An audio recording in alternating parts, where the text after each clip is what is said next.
Ladies and gentlemen, when India launched Operation Sindhoor, it not only showcased India's precision and resolve, but also laid bare the Western media's double standards, aided by Pakistan's propaganda.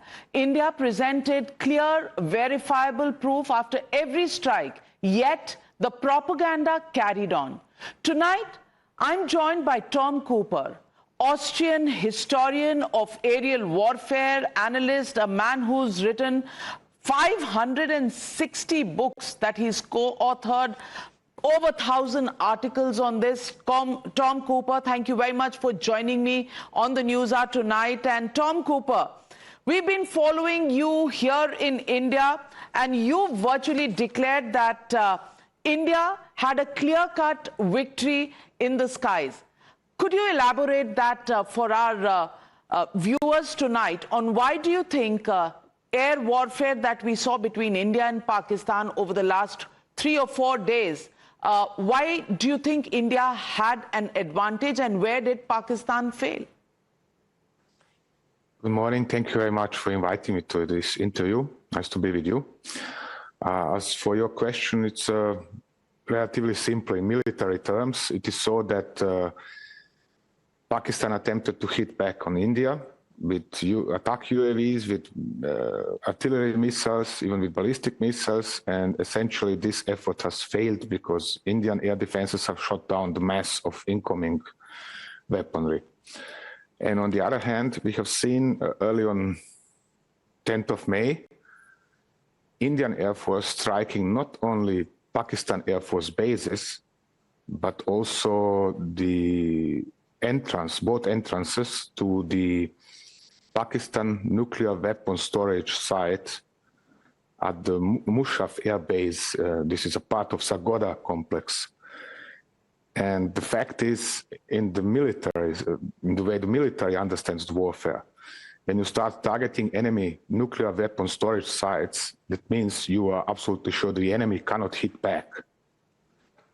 And the reason the enemy cannot hit back, in this case, this enemy is Pakistan, is that you have managed to overpower enemy's defenses and then to block all the enemy attempts to hit you, in this case, India. Therefore, to strike an enemy nuclear weapon storage site is absolutely, evidence of Indian confidence that it cannot hit back, that Pakistan cannot hit back. And from this point of view, it's a clear-cut victory for India. So let me ask you, India and Indian Defence Forces have so far given no confirmations on striking any nuclear storage sites. In fact, at a press conference by the Defence Forces, they even jokingly said they didn't know where these existed. I want to ask you, because there is a lot of chatter on radio activity, there is a lot of chatter on social media, on speculation in Western media, on how the American planes actually landed there to take control of the radio activity. How sure are we that we did damage some of their nuclear storage facilities? There is a video clearly showing hits on entrances, on both entrances to this nuclear storage site, which means this has been confirmed, which means India has hit these entrances. So now, of course, Pakistanis, the few I've talked with, they say no, this has hit entirely, and so on and so on. But I have a strong feeling, if you want, that India is not shooting, wildly missiles around the place where there are nuclear weapons stored. So overall conclusion is, okay, New Delhi does not want to further escalate.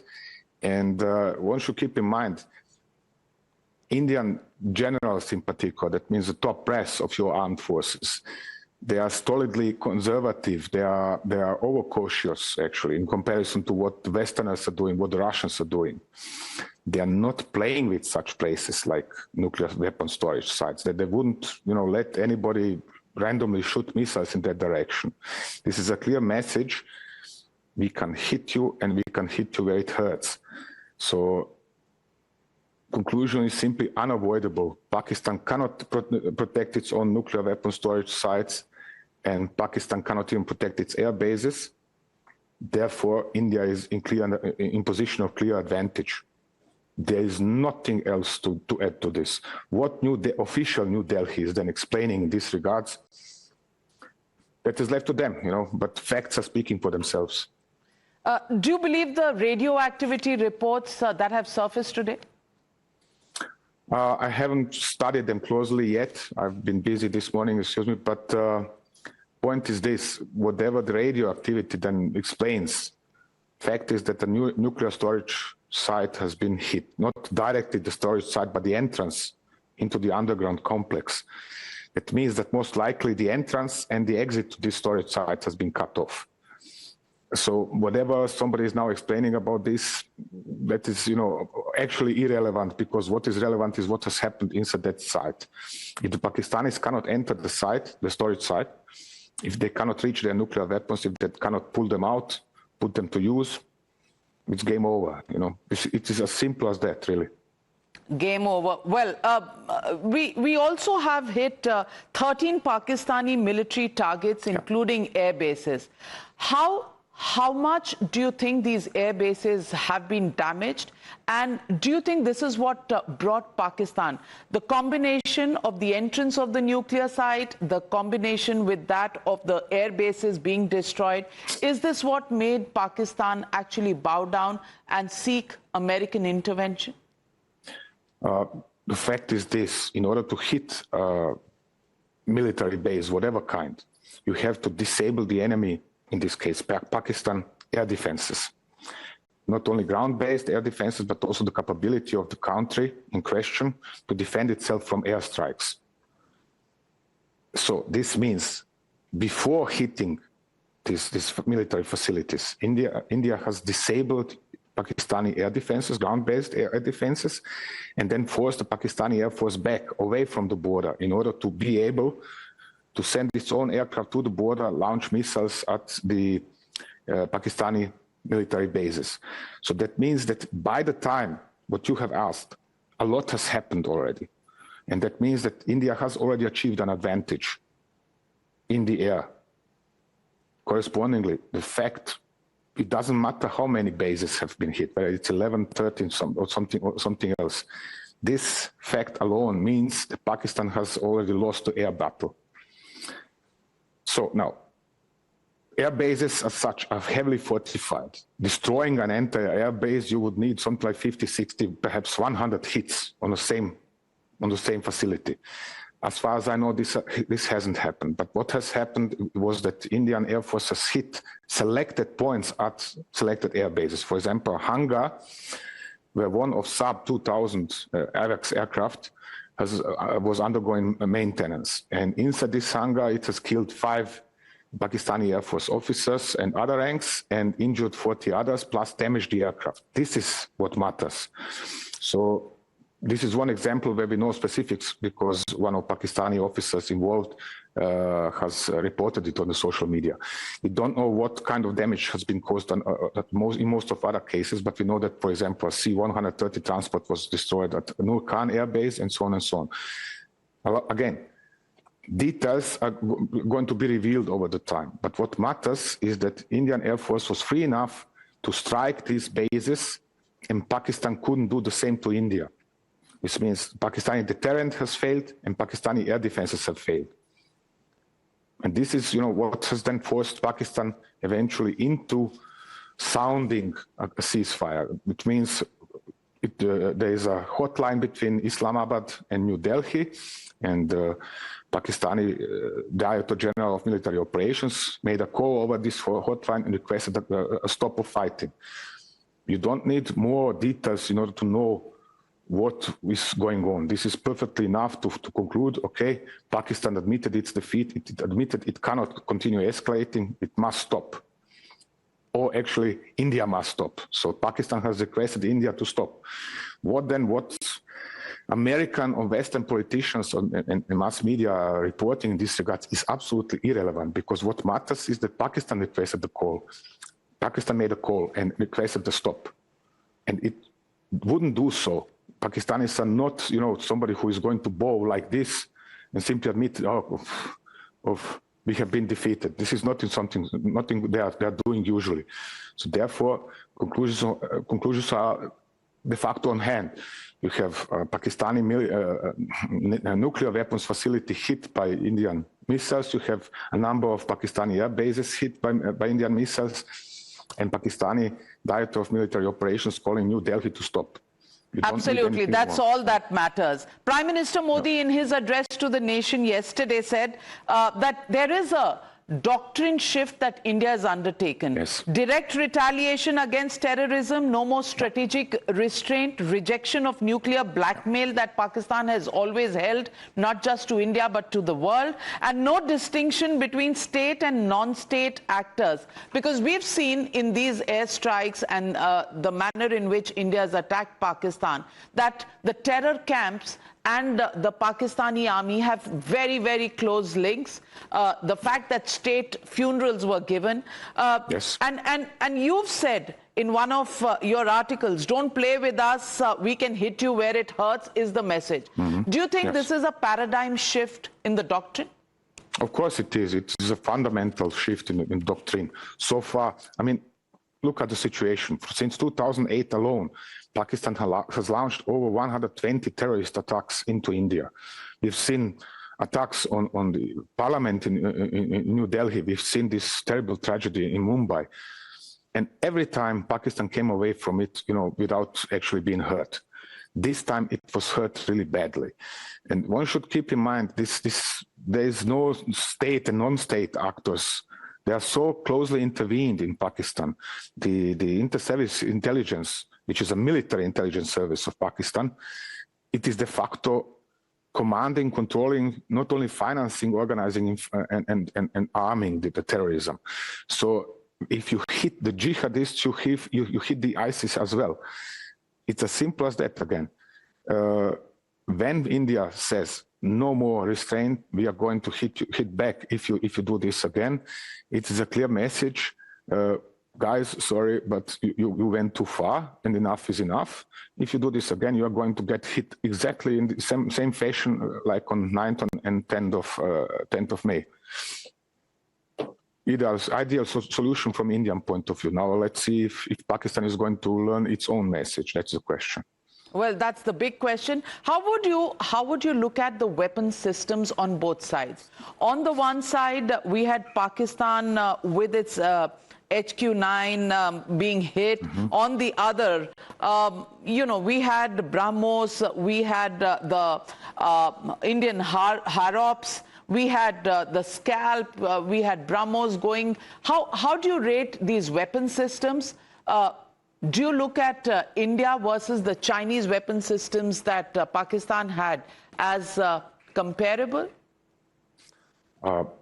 They are directly comparable. They all belong to an older generation of weaponry, actually. Weaponry that is based on technologies and know-how from 1990s and perhaps early 2000s. Of course, with plenty of modifications, but essentially they're matching each other. So what was decisive in this case was intelligence about enemy capabilities and intentions. In this case, India has suffered a failure early on when it expected that Pakistan wouldn't shoot over the border, over the international border, not only over the line of control, but not over the border. And secondly, by what means would Pakistan operate? For example, this PL-15 air-to-air missile of Chinese origin, which turned out to be capable of being used with help of so-called cooperative targeting, which means it's fired by the jet fighter but guided by AWACS aircraft, which stretches its range to 200 kilometers or something, which means Pakistani jets could engage incoming Indian airstrike on 7th of May from deep inside Pakistan. And while Indian aircraft were still deep inside India, and we are talking about 80 kilometers or something inside India. So this was an intelligence failure on the part of Indian intelligence services. Plus, what is even more important, there was a failure on somewhere at the top, political top in India and military top, because decision was taken to strike just the terrorist camps instead of first disabling Pakistani capability to defend itself. But then we have seen how New Delhi has reacted very quickly to Pakistani retaliation. And already on 8th of May, India launched an all-out UAV strike on Pakistani air defenses. This was what it should have done first, actually, by the military arts, so to say. Military arts or military sciences say strike first the enemy ability to defend itself and then strike your actual target. In this case, India did the reverse. But New Delhi has learned this lesson very quickly and turned around and said, okay, air defenses is next, and then we hit the air bases. And ultimate strike was this attack on Mushaf, on nuclear storage site in Mushaf. This was making things clear. So weaponry as such is doing its own job. But what was decisive in this case was decision-making at the top. This was, let's say, not ideal early on. It has caused India some painful losses, unnecessary losses, moreover. But fortunately for India, they turned it around. Yeah, they turned it around and attacked and hit Pakistan really very hard. Well, probably also a message that India wanted to give the world, that it was only looking at ending terror, and that yes, exactly. It wasn't a military attack. Maybe it was a calculated risk. How would you rate that possibility? Calculated risk. I'm considering this, excuse me for expression, typical Indian behavior in such cases. We are democracy. We are not running aggressive wars. We don't want to be too aggressive or appear too aggressive and so on. And it is clear to New Delhi, or should be clear, West is always going to blame India, whatever Pakistan does. So from that point of view, it was wrong to go, striking just the terrorist camps. Indian Air Force should have hit at the Pakistani air defenses right from the start. Expecting the other side to tolerate some kind of written or unwritten rules about shooting over the international border or the line of control, it is very kind and friendly from India, not doubt about this, but Pakistan is not sticking to such rules. Absolutely, absolutely. Pakistan and its rogue behavior of the past should have taught Indian forces their lesson. But as you said, we follow the rules. They have no rules. They respect no rules. But in the end, if I were to ask you your overall conclusion in one sentence, Pakistan versus India, Operation Sindhoor, who do you think won this part of the war? I said clear-cut Indian victory. When you start striking enemy nuclear weapons facilities, you are so sure of your superiority vis-a-vis the opponent that there is simply no doubt about the outcome or situation or position or whatever else. It is that simple, really. This means I'm absolutely, in this case, Indian armed forces, Indian government, they are absolutely convinced Pakistan can't hit back. It's as simple as that. Because if they would have any doubts, they wouldn't play with such things like nuclear storage sites. You don't play with this. Nobody's doing that. But if you target such a place, then you are absolutely sure Pakistan can't hit back. And this is exactly what's the message or final conclusion.